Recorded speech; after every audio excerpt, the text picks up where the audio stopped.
I learn best when I have a visual for the information.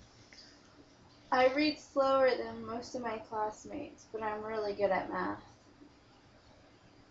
I need hands-on learning to better understand a topic. Math is my weakest subject. Students learn in so many different ways and have different strengths and weaknesses in all subjects.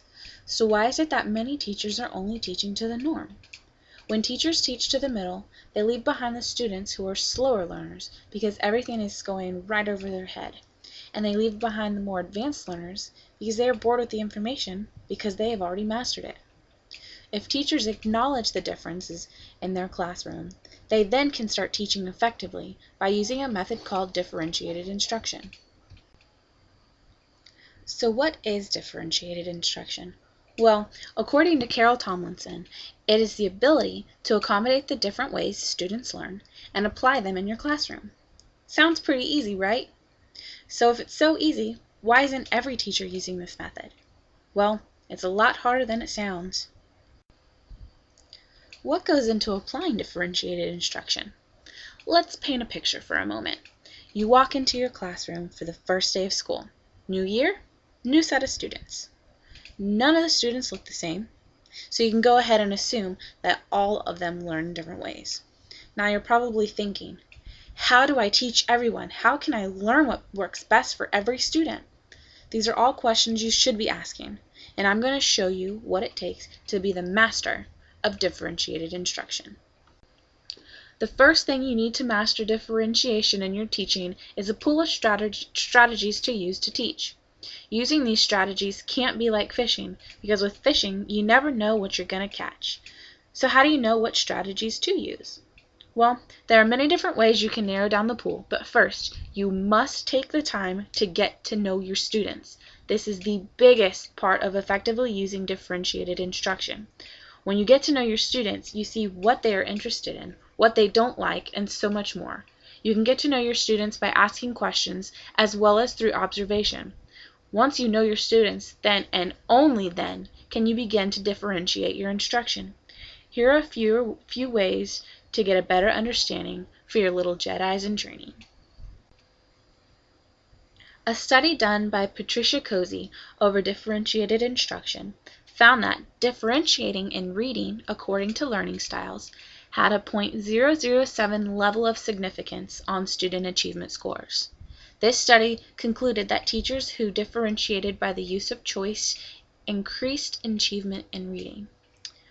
While according to Michael Shaughnessy in 1998, he said that students whose characteristics were accommodated by educational interventions responsive to their learning styles could be expected to achieve 75% of a standard deviation higher than students whose styles were not accommodated. Now, I know what you're thinking. That's great. You have studies to back up the positive effects of teaching to each student, but how do we apply it? Have no fear, for we have gotten to that portion of the video. We conducted interviews of several teachers who are applying differentiated instruction in their classroom right now, and they gave great examples of different strategies. We asked, as a teacher, in what ways do you apply differentiated instruction in your classroom? One of the teachers replied, I differentiate in reading, writing, word work, and math. I do guided reading and math groups.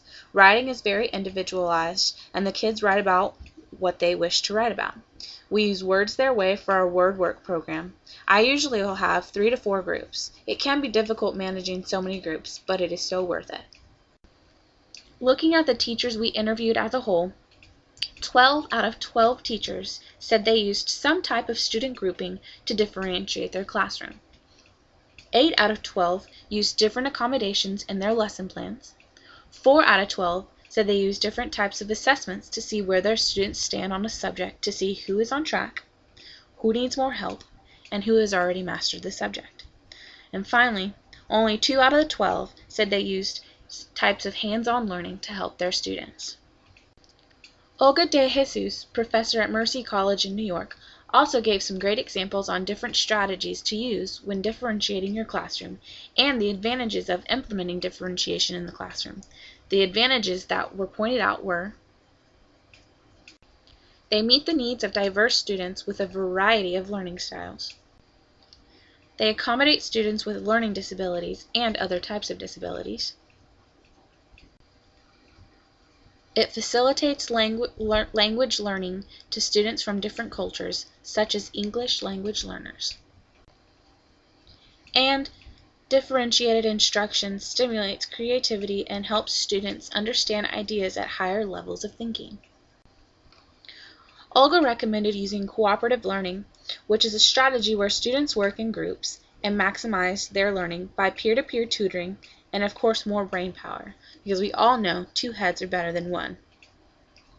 There's also project-based learning, PBL, which allows students to explore real-world issues. This strategy allows a deeper connection to the topics being learned because the students have something to relate it to.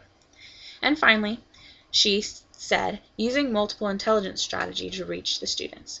Howard Gardner came up with the idea that there are 7 different types of intelligences, and finding which ones work best for every student will help you maximize what they are learning and retaining.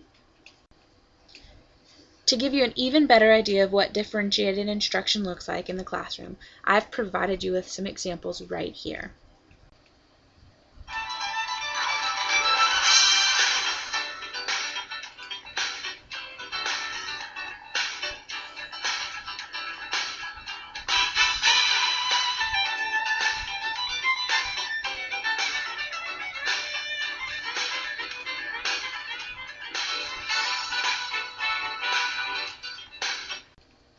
Now that you have heard from teachers, know about the studies done, and see how it is implemented, it is now your turn to go out there and work a little harder on those lesson plans. Get to know your students better, and apply accommodations through many ways, such as small groups and learning centers. Remember, with this power comes great responsibility, so use it wisely.